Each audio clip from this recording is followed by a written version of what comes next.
Where are you feeling suppressed? Where are you feeling caged? Where are you feeling frustrated because you can't seem to get to an objective? There was a lot of partnerships where that I experienced that. And I always ask myself, like, why am I getting that type of response? And I remember feeling like almost like caged a little bit and my light was dimmed down. Conscious couples, business partners, and singles committed to attracting their dream partner. Welcome to the Conscious Couples podcast, where we share our life, love story, and combined relationship expertise to help you create and consistently cultivate the most magnificent, intimate relationship possible. Never again will you feel hopeless and alone in your intimate relationship challenges. Having accumulated thousands of hours coaching conscious couples and individuals all over the world, as well as starting and growing a global business together, Alan and I are here to guide you in all things relationships. Thank you again for tuning into the one place where it's not about you or me, it's about the we. Conscious couples and conscious individuals from all over the world, welcome back to the Conscious Couples podcast. We are on episode number 15, and as I said last time, the train is a-rollin'. The love train. Oh. Love train. Love train. I don't know the song. I really don't. Episode 15 is how to set healthy boundaries in your relationship. And we mentioned this on episode 14 a little bit. And Emilia actually helped me have this breakthrough earlier and she wrote this down. I don't want to give away the ending. Don't give it away. Don't give it away. I got to give it away a little bit. So when you need boundaries is when your core values are not being honored either by yourself or by your partner. And remember, your partner cannot read your mind about this. Good one. And yeah, maybe they can pick up on, oh, okay, something's wrong or whatever.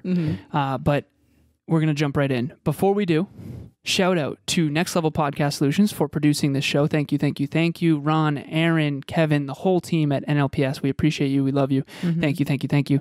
And as always, ladies first. So I'm going to ask you just like I did the last episode because I really, really enjoyed that. And shout out to you, babe, because you asked me that question before episode number 14. If you haven't listened to that episode, it's phenomenal. And we really value that very much. So anyhow, my question to you before we get into this for those new listeners, what is your intention for this episode? Because again, like I said in episode number 14, I believe it's really important for anyone who is tuning in to understand behind the scenes a little bit what is in our head and in our heart that we want to bring forward today for our listeners so that they can kind of see how we unpack that because, ultimately our intention is what's going to set the tone. Thank you for asking, love. My first intention is to get comfortable on this couch. I'm just joking. I'm a funny guy tonight, I feel so you. it's all good. It's all good. For it. My intention for this episode, I know that in the past I didn't fully understand boundaries.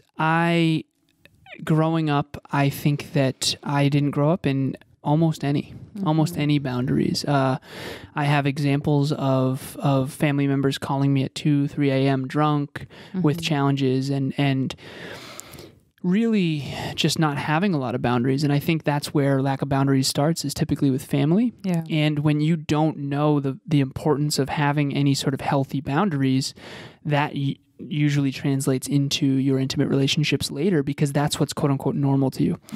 So my intention for this episode, and I'm losing my voice, this is Saturday night and it's the tail end of a very long week, but we're going to crank. My most important objective is to help couples understand not just how important boundaries are and why they're important, but how to actually set them. And I've got a 3-step process that you and I came up with that really works really well. And I think you've helped me understand boundaries far better than anyone ever had prior to meeting you. So I would ask your intention.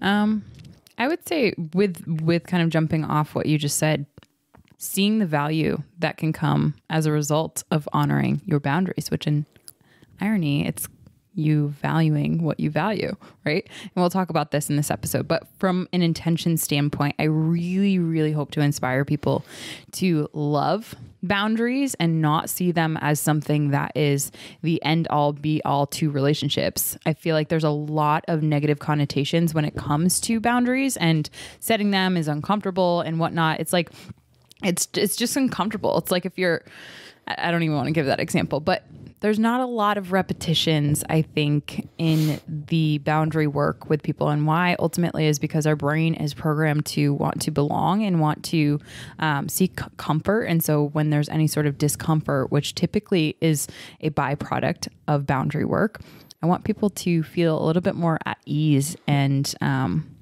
honored in their ability to do that. So I'm excited to equip our listeners with some stories that can help resonate with them. And my ultimate intention is to help them realize what they value is worth boundary setting and is worth valuing in this respect. So how does someone know when their boundaries are, when boundaries are needed? That's a great question. I would say, from my perspective, and I know you have an alternative perspective that's really important to bring to the table, just from a gender perspective, because obviously it's a little different, not to spread it all out to all females out there, but from speaking from my experience, when you know you need a boundary, at least from my experience, is when you feel as though, to use an example that we used in a former episode, you feel as though your light is dimmed. So like if you have something that you want to achieve or do or see or experience, and there happens to feel as though, and I know you had to use this word verbiage, but when something's in the way and you don't feel as though you can kind of get to wherever you're trying to go, this could be like a metaphor, or it could be something that you really value about yourself. Say, for example, you don't feel as though you can fully be yourself and honor what you value. That is a great indicator that a boundary is needed. And boundaries can be really, really healthy for your relationship if you do happen to set them up in a way that honors your most true and authentic self. So like, for example, this came to mind while you were talking about your intention. So I remember growing up, my parents actually did a terrific job at boundary setting in this specific manner. And I'll give them a shout out here and now as a result of that, because I remember growing up where I, was raised in an entrepreneurial family. My father was an entrepreneur. My mom was a stay-at-home. And I remember, because my dad is such a hard worker, he would always be on the phone working.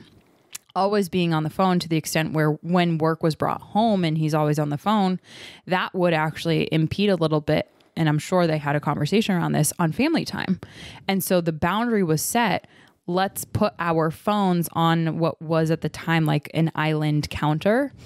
And after a specific time, like, don't touch them. And we've actually implemented something very similar, which in hindsight, I completely forgot about. And so that was them trying to lead by example, because what they valued, which was family, was being impeded on by work or by phone calls, people calling late at night, trying to keep business things rolling. And you and I, as entrepreneurs, we know how hard that is to set that boundary. Mm-hmm. So at that time, it even translated into when we were growing up, where having cell phones upstairs at the time, we lived on the second floor as kids. Like, I remember my mom and my dad saying, you just can't have phones upstairs. So I would sneak the phone up at night and try to talk to my friends, and charging station was down at the bottom of the house, right, where it was out of thing. But anyways, to your point, if something is in the way of something that you value, in this case, it was phone and technology and work. If that took away from what you valued, that is where it's a great indicator that a boundary can really serve you. What's your perspective? You made an awesome point. So Emilia and I didn't actually plan on this, but recently we set a boundary with ourselves, and we didn't impose this on each other. And we didn't even talk about doing this on this episode, but I think it's really important. So I talked a little bit about it on episode 14. The downstairs is now sacred. Mm-hmm. And other than to go to the gym, we don't bring our phones downstairs, and we don't do work downstairs. I've actually implemented that. I haven't done work downstairs other than the hashtag NLUFitPic challenge that I post on my story since we set that boundary. So to give a little context, Emilia and I's bedroom, right outside of it, we'd walk out in the morning, and right to our right was the charging station on this big sort of bar/table thing that's right near the basement door. Mm-hmm. And I would grab my phone and immediately start falling down the rabbit hole of emails and texts and WhatsApp messages and DMs and social media and all that kind of thing. Yeah. Not every morning, but some mornings. Mm-hmm. And Emilia had the great idea a couple Sundays ago, I think it was 2 Sundays ago, where it's like, let's actually not do that, because what we could do is charge our phones upstairs, because that's where we work. And our upstairs is really well set up, actually. There's my office across the way. If you're watching us on YouTube right now, we're in Emilia's office, and it's basically 2 pretty large bedrooms as our offices, and then there's a bathroom next to my office, and then there's what we refer to as the Nook. And the Nook has a really comfy chair right outside her office, a light in the middle with Tucker's little new mini couch, which is actually really adorable. Check out my Instagram for that. There will be pictures there forever. I use that mini couch actually more than him. As a matter of fact, we're thinking about doing our next episode on the mini couch. But I think we're going to have to lose some weight first. No, I'm just kidding. And then on the far end near my office is my comfy chair with like a little side table and the whole thing. So we work upstairs now. And why? Why is because we value our work so deeply, but we also value, I break my day into thirds. First third is for me, second third is for service, third is for fitness, food, and family. And the fitness, food, and family part was really suffering because the work was leaking in to the fitness, the food, and the family. Same. And the mornings, the sacred time, the mornings being for me, pour into myself before I pour into others, so critical, was also being leaked into. And same with Emilia as well. So we actually set that boundary with ourselves. And in a way, now we're accountability partners. So to your point of boundaries are necessary when a core value is not being valued by yourself or by your intimate partner. And I think that's the best way I've ever seen it put. And honestly, you have a sentence written down that I wanted you to share with our listeners, because it didn't fully land for me until I heard or saw that sentence. Yeah. So before we even go into that one sentence, which I know you want to get out there right now, really which do. I'm building that anticipation. Hopefully you guys feel the climax rising.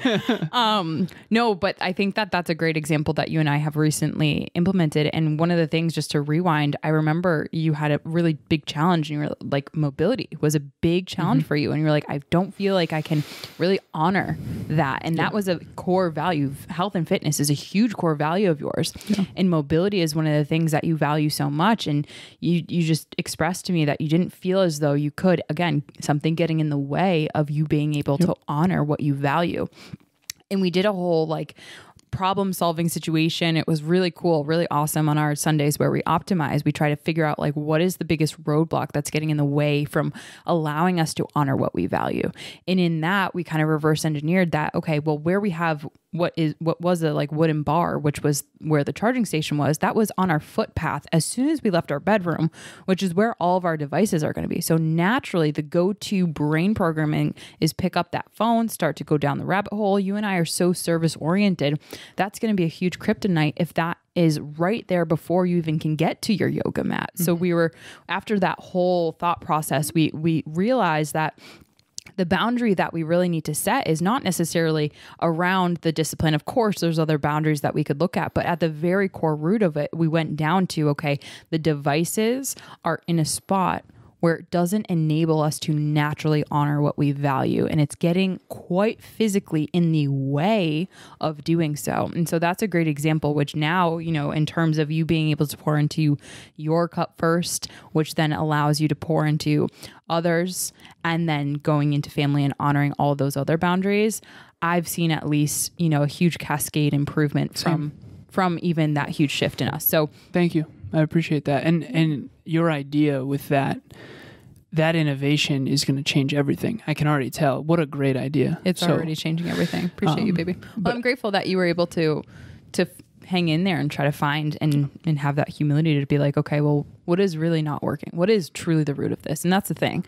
When you value something so much, I hope that we inspire everyone to sit in that discomfort and take the ownership of, okay, like what really is the challenge here? What truly is in the way? And oftentimes it's ourselves. So really quick, jumping into a quick story, and not necessarily a story, but rather an experience. I remember being in partnerships where oftentimes I would get the expression of, after time being away from my phone, and devices is something that a lot of people are very much glued to nowadays. Back when I was in these relationships, it wasn't necessarily that much, but definitely coming up exponentially so.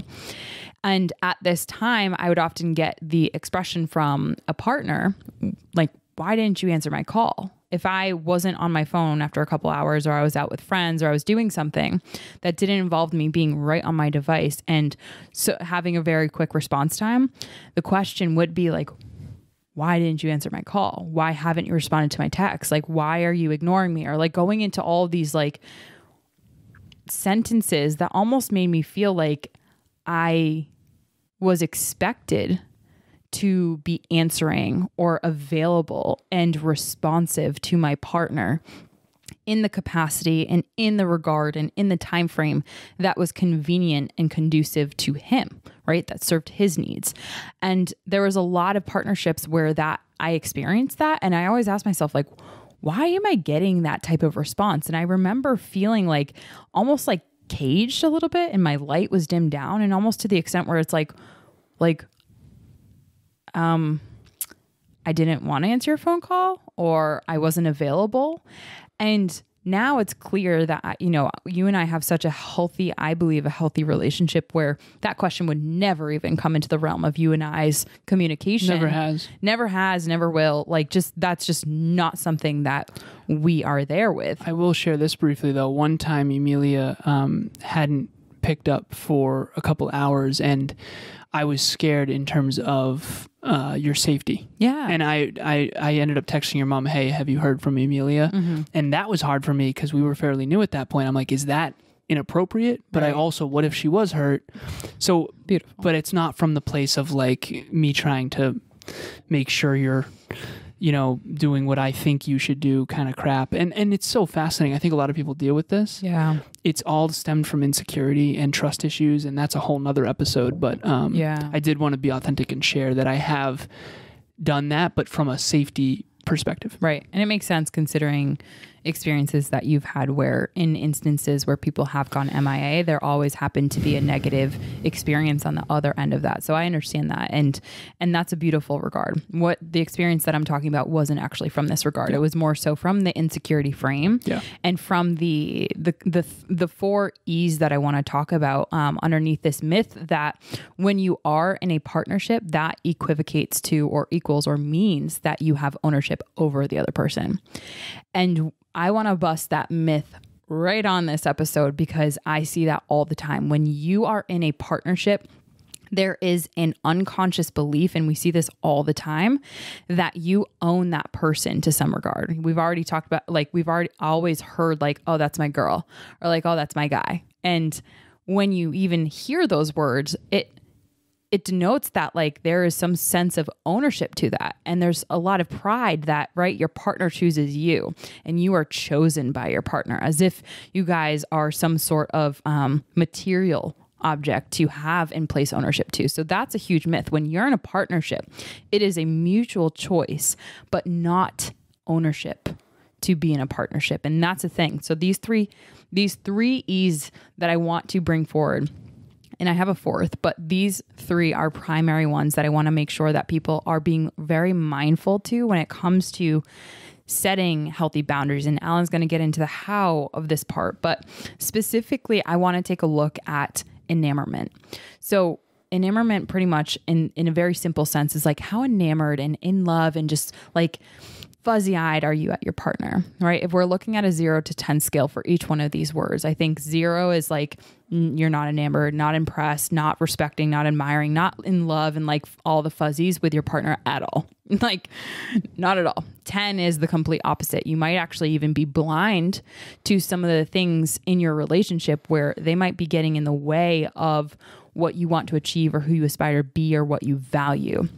Right. And so that experience that I mentioned of the why aren't you answering my call? That was an example of someone who was ridiculously enamored by me to the extent where they actually had an expectation, which is the 2nd E. Their expectations were projected onto me of the extent of how I should behave in this partnership, because why there was a degree of ownership in that. Of I own you. You are my girl. You are my girlfriend. You are my partner. Therefore, I own you. And I have some degree of entitlement, which is the 3rd E, to your time, to your availability, to your response rate more than other people have. Hi, my name is Jason Blackstock, and this is my wife, Lisa. We got connected with Alan and Emilia a few months ago through friends, and we were trying to look for ways to strengthen our relationship. And right away, we just noticed with Alan and Emilia how they made us feel so calm, and like everything that they did with us was gentle, and it felt so like we could let our guard down right away. And that was something that allowed us to open up and just get closer so quickly. So yeah, I felt it was very easy to connect with them, and their intuition for our situation was very surprising to me.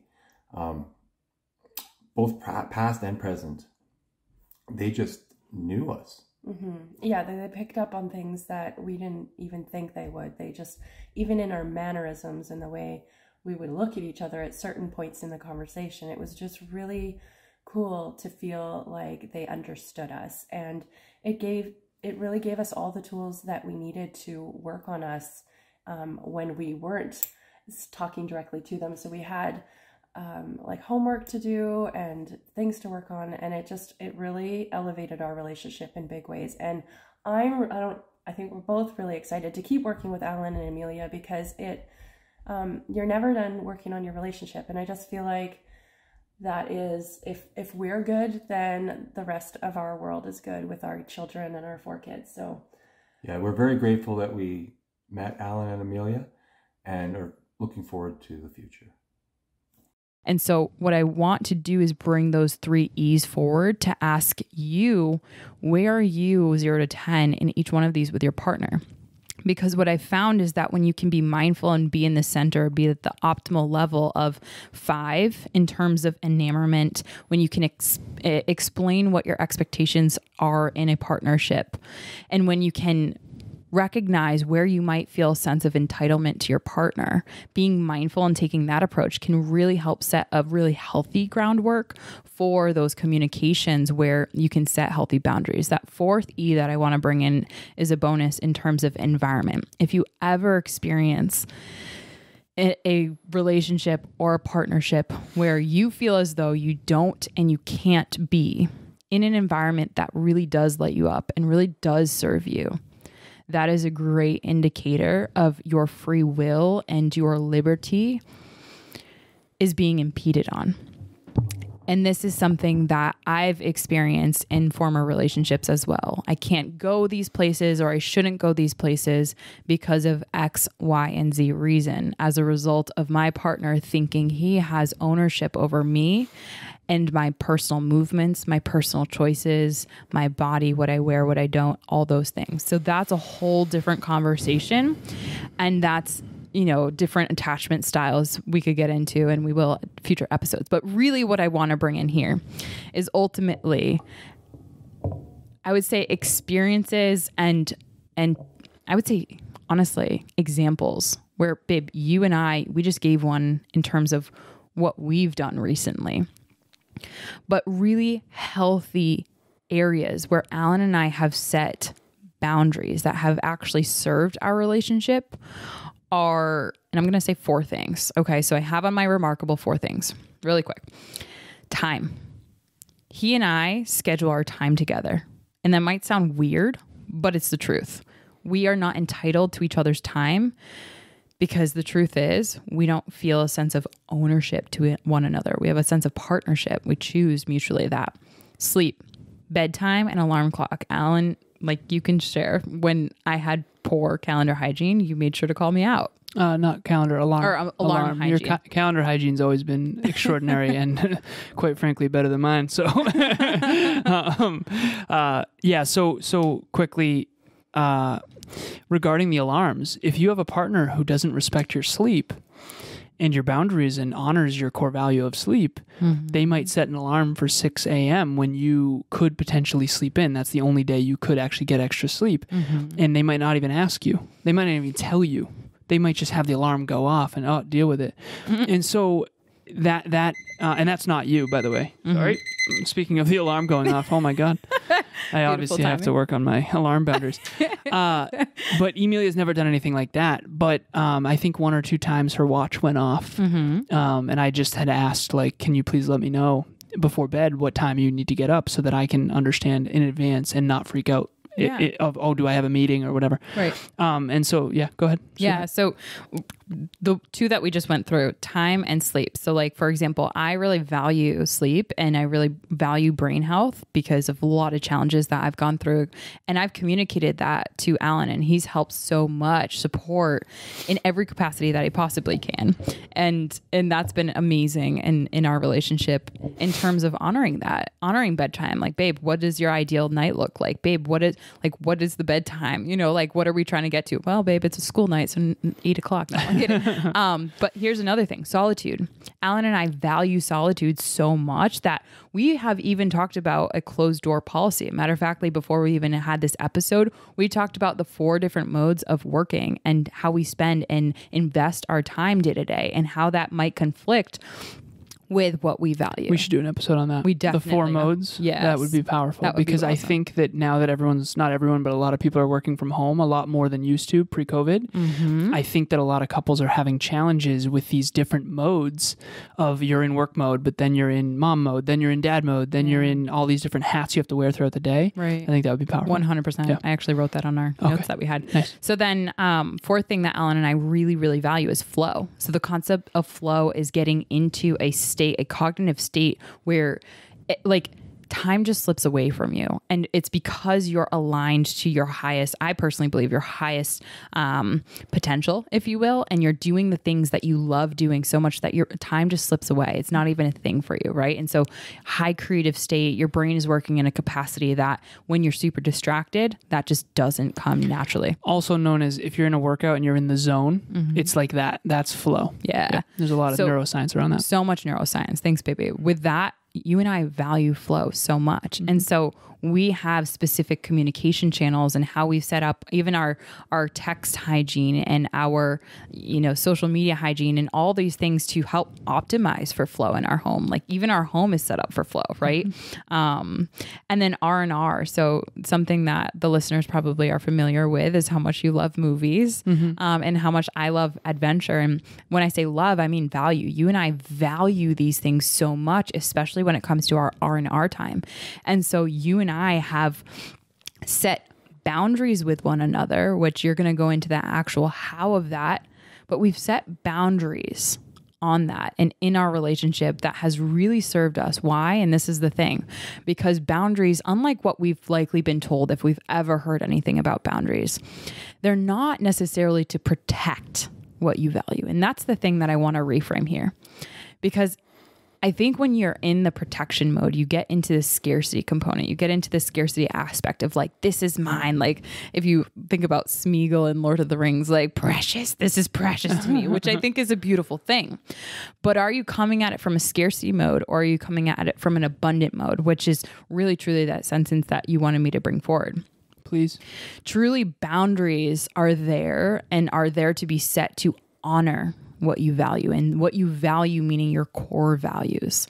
If you don't have boundaries to really be set that can honor that, you are likely not having the impact that you could have in your relationship, and really not enabling truly the glory that can come with us. So that being said, having these boundaries can really help your relationship flourish. I know certainly for you and I, that's been such a game changer in our relationship. Thank goodness. And I'm so grateful for your ability to set healthy boundaries and for your support and your respect in what I value, because I personally believe, and I wrote this on my Remarkable, that you as a listener and every single person is deserving of respect and of support with what you value, especially in your intimate relationship. And so, babe, you've done such a great job at understanding and learning and being curious about what I value, like literally since day one. That I think it's only right for me to ask you, based on what you've experienced, what you've researched, what you've learned, bring our listeners into the how. Like, what is the step-by-step process, obviously at a high level, of setting healthy boundaries, and how do you go about doing that? Because it's such a valuable skill set, I personally believe, to develop. Well, the first thing I want to say is I don't think I was always great at this. I grew up in an environment that had very few. And I think ultimately it's because there was very little goals. When you don't have any goals, you don't really need boundaries. So you got to be really mindful of that. And that's a whole nother episode. But if you value fitness, we had a client, a couple who was a client of ours for a time. And now I'm actually coaching one of them one-on-one, which is amazing. So shout out to them. One of them wanted to go to the gym every morning, first thing in the morning, but they have kids. And so the wife in the relationship offered to take care of the kid in the morning, their youngest, so that the husband can go to the gym every morning. And that's such a beautiful way for him to set a boundary around health and fitness, which is something that he values and wants to honor. And now their relationship is flourishing at a whole new level, where I got an audio message that I told you about. I didn't share it with you, but I told you about it, which was, oh my God, what did you do? What did you do? Like, how did you do this? Like, oh my God. And at the end of the day, all it really is getting him to focus on the things that fill his cup, AKA his core values. And so there's a 3-step process here, and I know we got to go because the timer went off a while ago. My bad. No, it's all good. We're a little long-winded tonight. It's all good. Okay, so the most important lesson here is what she already said, which is boundaries are not just to protect and scarcity, but to honor what you value. To honor your goals and dreams, to honor your aspirations. That's why you set them. We don't set boundaries and app limits on our phone for any reason other than we want to honor the fact that we want to be present in the real world and achieve our goals. Nice. So this is the 3-step process. If you are not driving, write this down. If you are driving, please don't. Number 1, identify a lack of a boundary. And the way you do that is, where are you feeling suppressed? Where are you feeling caged? Where are you feeling frustrated because you can't seem to get to an objective? I had the objective to foam roll and do mobility in our yoga mats next to the fire every single morning, and it was not happening. So I knew there was a boundary that was not being set, and then you helped me set that. So that's been happening a lot more. I'm still working on it, but it's definitely much, much, much better now. Okay, so that's number 1. Identify a lack of a boundary, and it's usually from a feeling. Where are you feeling frustrated and stuck? Number 2, what is the core value not being honored? Is it health and fitness? Is it, like our client, is it privacy? Is it time freedom? Is it sleep? Is it sleep? Is it whatever it is, okay? Number 3, vulnerable problem solver. How can you identify a lack of a boundary, identify which core value is not being... I didn't even know until tonight that movies and my favorite show is a core value. I never once considered that a core value. And now that we're talking about it, it's like, oh my God, yeah. And that's been so neglected, honestly, by me, not because of you. Well, of course, because you didn't realize you valued I value it so much more than... It's like obnoxious how much I value this. It's like more than donuts, which is wild. I'm just joking. But that's a core value too. Whole nother episode. Yeah. No, but vulnerable problem solver is what you go into, which is, okay, this is not being honored. I need to talk to my partner about, like, I'm not honoring this in myself, or I'm not feeling heard or understood here. What can we do? What can we do to honor this core value? Can you please support me in that? And again, that involves ownership as well. So if you haven't listened to episode 14, go do it. I'm just joking. Right now. Right now. And we're infringing on your boundaries. No. Time freedom. No. Most important question, where and when is a core value not being honored? Everyone asks themselves that. For me, I am not setting aside the time to watch my stuff. I adore movies. I love them so deeply. Aspiring, inspirational movies, and my favorite show, and I never watch them anymore. Not never. It feels like a lot less than I want to, quite frankly. And I'm going to start protecting that a little bit better and a little bit more, just like you with Adventure, which we're going on one tomorrow. Tell no one. Just joking. Yeah.